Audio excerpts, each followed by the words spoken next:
Say something! You!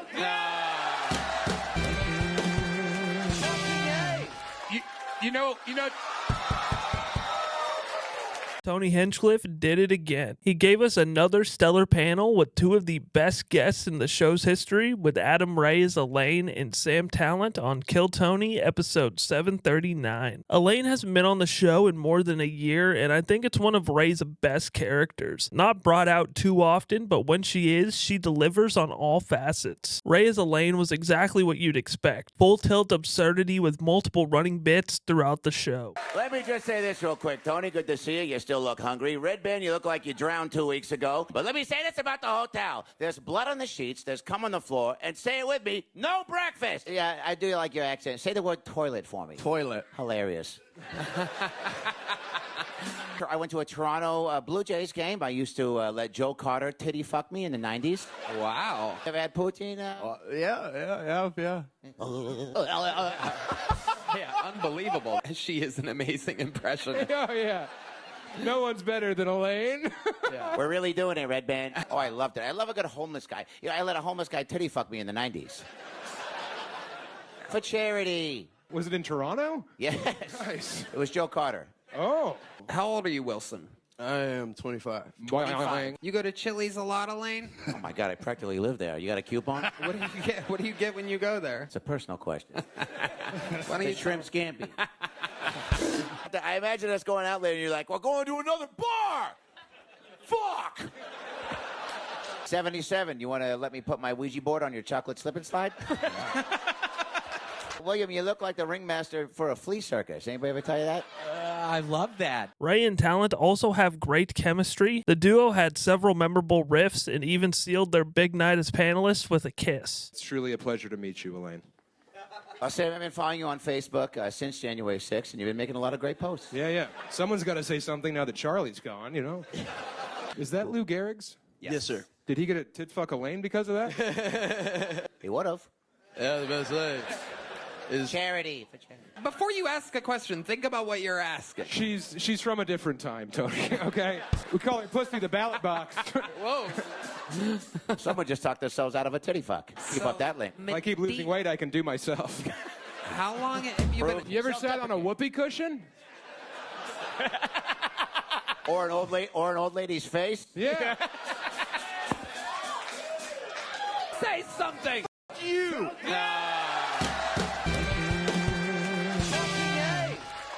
You know... Tallent is one of the purest comedians who makes regular guest appearances on the show. The term comedian gets thrown around a lot, but I feel as though that's an appropriate way to describe Tallent. He's hardly a mainstream comic, but within the Kill Tony universe and the comedy landscape, he's a king. A man who is a great improviser, but also a great writer. He had multiple standout moments on the show, and the way that he can riff with Tony and Ray is truly second to none, and is why he's perhaps one of the most consistent guests in the history of the show. He's also able to give genuine critiques to the open micers, which is always a welcomed addition to the panel. Another underrated part about Tallent as a panelist are his reactions. He's never too animated, but he always adds enough, good or bad, in the background to bolster a set a notch from where it would have been without his reaction. Joey Moss is pretty sick too. Growing up watching him. Who the fuck is that? It's so funny how little your culture touches ours. Like, that guy's probably on a fucking stamp up there. And I'm like, oh, what did he do? He fucking bang Wayne Gretzky? No, I don't know. You got like Terry Fox and shit, but like all Wait, the Terry Fox? Terry Fox, yeah, he ran We have across. no idea who that is. What's the one name thing all about? People like it because of that movie Castaway. Now, who are people? Did you do a survey when you decided to... He came out as Wilson. stuck. Did anyone else expect him to be a black man? Yes. I did too. Yes. I did not. I was hoping. Think Malcolm X. Okay. Yeah. I always do. Bipolar right after graduating as an engineer. That's got to be tough in the heat. Two can play at this game, Dex. What are you good at? Grim Reaping. Do you have any stories that don't involve a traumatic wound? Yeah. Like, you ever had a nice sandwich? You know, I fall in love after the first fuck. Just me, or whatever. No, man. Real respect's real. Yeah. This was a panel with legitimate Guest of the Year pedigree. Mike FEENEY joined the iconic pair on the panel, being tasked to keep up with people like Ray and Tallent, who are two of the best guests the show has ever seen, is no easy feat, and I was interested to see how he'd fare. He was mostly there to assist Elaine and Tallent with laughs to their jokes, which isn't necessarily a bad thing, considering the duo he got booked with. As for the acts on the show, it was a real top-heavy night, with the first couple of bucket pulls really carrying the weight in terms of entertainment value. Wilson was the first bucket pull of the night, and his minute was a treat. Everything about him was unique. His look, his style, his voice, all demanded attention. He had the appearance of a serial killer, but he sounded like the sheriff. He had a deep southern drawl that further added intrigue to the dark and dynamic jokes that he told on stage. How many cans of beer does it take to kill a man? I don't know, but it only took me one to kill that 8-year-old. Speaking of cans, I never really understood the canned food drive. How are they gonna open it? I doubt they have a can opener, much less a stove. Guess they could see how many cans of food it takes to kill a man. Got a pretty good idea how many an 8-year-old can handle, you know what I mean? I lost my dad last year to ALS. A lot of sad moments. So I can't tell you how psyched I was when I came in one morning to get him up and he was pitching a tent. I guess I'm the only one who's seen his dad rock hard and felt real joy. In his interview, they touched on Wilson's mysterious persona, as well as his father, who passed away from ALS. He had a great ability to riff with both Elaine and Tallent throughout the interview. He was a real unique character. He came out as Wilson. Did anyone else expect him to be a black man? Yes. I did too. I did not. I was expect hoping. him to look like John Lennon, sound like Keanu Reeves, and get a free titty fuck from me after the show. Wow. Just under a year. Okay. Are you getting sexier? Yeah, as you go? Are you lowering your voice as you're talking? What's in your pocket? A modulator? Yeah, show us your penis. Don't be rude. Show the lady your penis. Yeah. No, Wilson, don't do it. Don't do it. Don't do it. Don't do it, Wilson. I remember I'd had some mint chip ice cream in the freezer. How long is this story? Oh, just Elaine. For the love of fucking I have to God. pee. I have to pee. Can you look me in the eyes while you talk? Yeah, of course. Yeah, Because I'm pretty close. yeah, man. Yeah, you're kind of dreamy, Wilson. No, I get that a lot from men, for sure. So I'm just another slut. She works at a genetic research lab. Is that Wow, where you this were made? Yeah, I wish, right? Then I wouldn't have a dead dad. Wow. Madina was next, and she had a pretty crisp 60 seconds all about her real life. It wasn't anything that'll blow you away, but it was professional, clean, and had some pretty smooth act outs. The craziest thing we learned about her during her interview is that she's an elected U.S. state representative in Delaware. Learning she worked in politics opened the door for Tony to talk about the Austin comedy scene's favorite topic, Madina's occupation. Both Sam and Elaine tried to derail this, or at least make some comedy out of it, but Tony was insistent on letting the political conversation persist. I won a primary by 43 votes. So What? We all know what a primary is, too.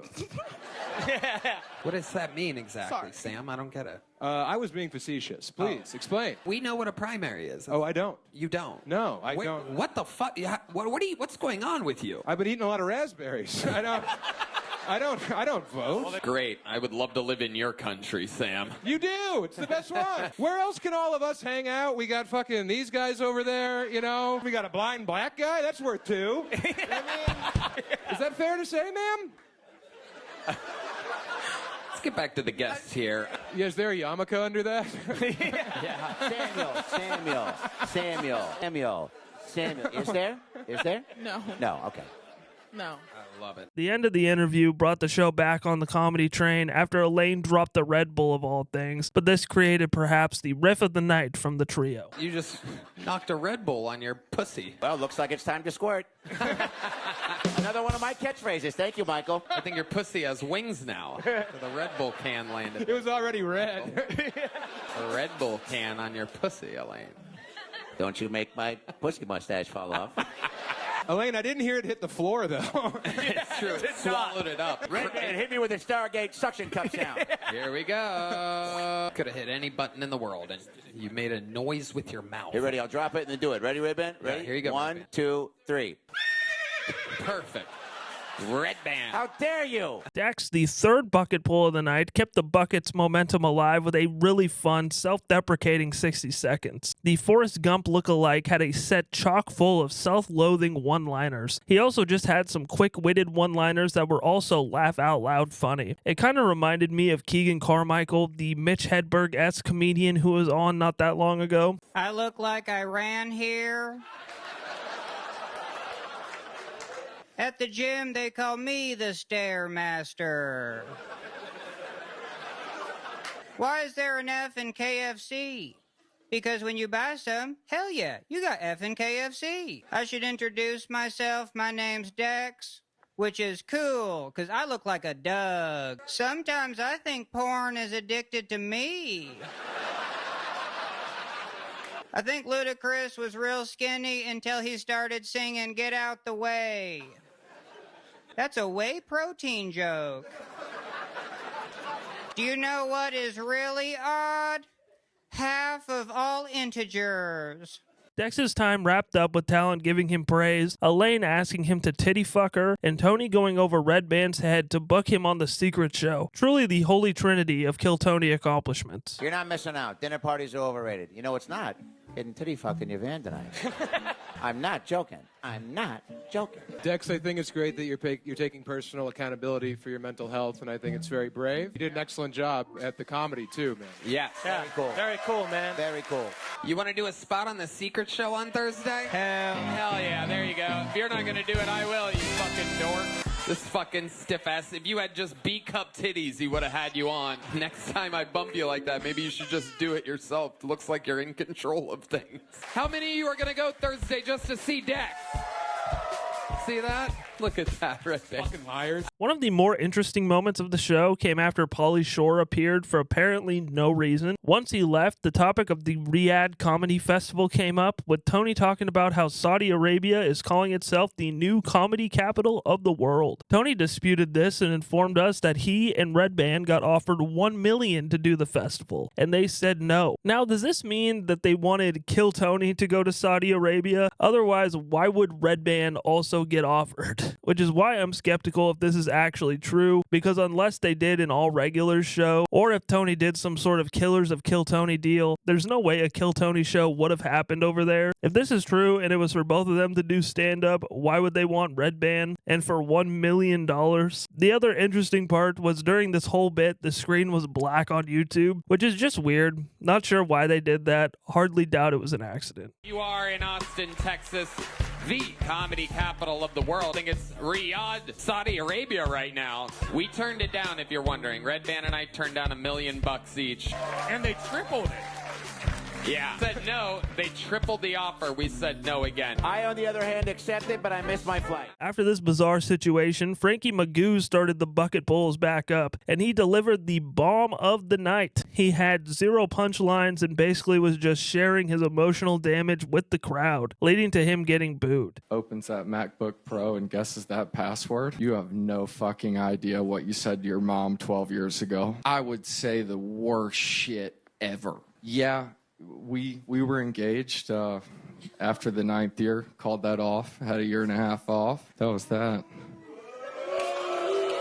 All right. He got booed more in his interview as Tony was grasping at straws, trying to figure out what the most interesting thing about him was. He continued to receive negative feedback from the crowd, probably receiving the most consecutive boos from the audience that I've ever seen. This was an absolutely brutal watch. There's nothing funny about you so far, but we're trying to find it. Give us some vulnerability or something, because your hair is about to eat your eyebrows. Your life is so perfect. You need this so not at all. There was 2 comedians up here. Between the 2 of them, they had 15 personalities, and you have 0. You got 2 laptops, a Costco card, and when you come, you say, good gracious, don't you? Exactly. Wow. Well, again, don't say boo. That can't be your catchphrase. I just realized right now that there's a pregnant woman in the front row, and I want to say, if we listen closely enough, I think you hear it. Boo. What about your life or something about you might be funny? Again, you have to be a little bit quicker. If you give them a chance, they're going to do that. They hate you. Tony, give that guy a joke. Yeah. There you go. Get him back. Attack him. The guy that said you suck dick. What do you have to say to him? Get Come him. on. Don't think about it. Just go. Hurry up. Say something, motherfucker. Jesus Christ. Get in there. Dude, fucking say it. Say something. Fuck you.